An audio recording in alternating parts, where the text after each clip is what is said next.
ప్రాణాలకు తెగించి ప్రజలను కాపాడుతున్న పోలీసులకు ప్రతి ఒక్కరూ గౌరవించాలని మాల మహానాడు జాతీయ అధ్యక్షులు గోళ్ల అరుణ్ కుమార్ తెలిపారు.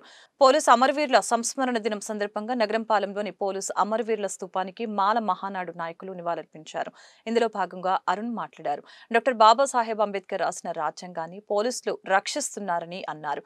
మాల మహానాడు నాయకులు జాన్ పాల్ తదితరులు ఈ కార్యక్రమంలో పాల్గొన్నారు.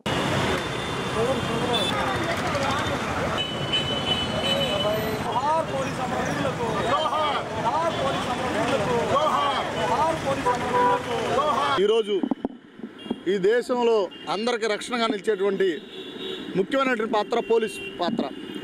వారు తమ కుటుంబాల సైతం పక్కన పెట్టి ఈ దేశం కోసం ప్రజల కోసం రక్షణగా అండగా తమ ప్రాణాలను సైతం త్యాగం చేసినటువంటి కుటుంబాలు ఈరోజు అమరవీరుల దినోత్సవాన్ని పురస్కరించుకొని మాల మహానాడు ఆధ్వర్యంలో ఘనంగా నివాళులర్పించడం జరిగింది. ప్రతి ఒక్క పౌరుడి బాధ్యత, ఎందుకంటే ప్రతి పౌరుడిని కూడా రక్షించుకున్నది పోలీసులు. వాళ్ళని కూడా మనం గౌరవించాల్సిన పరిస్థితి మన మీద ఉంది. డాక్టర్ బాబాసాహెబ్ అంబేద్కర్ రాసిన రాజ్యాంగాన్ని హక్కులు ఈరోజు కూడా కాపాడుతున్నారంటే అది పోలీసులే. ఆ పోలీసు వ్యవస్థని గౌరవించుకోవాల్సిన అవసరం మన మీద బాధ్యత ఉంది. దీని సందర్భంగా ఈరోజు పెద్దలందరి సమక్షంలో నివాళులర్పించడం జరిగింది.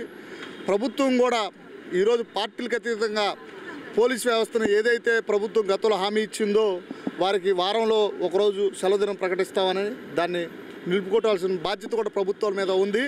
పోలీస్ వ్యవస్థకు ఎప్పుడు కూడా మేము దళిత ప్రజా సంఘాలను కూడా అండగా నిలబడతాం. ఎందుకంటే పేద ప్రజలకు ఏ సమస్య వచ్చినా కూడా మేము ఏదన్నా ఆపదానంగానే అండగా నిలబడేది పోలీస్ వ్యవస్థ. అటువంటి పోలీస్ వ్యవస్థను ఈరోజు సంస్మరణ సందర్భంగా స్మరించుకోవడం మాకు గర్వకారణంగా ఉంది.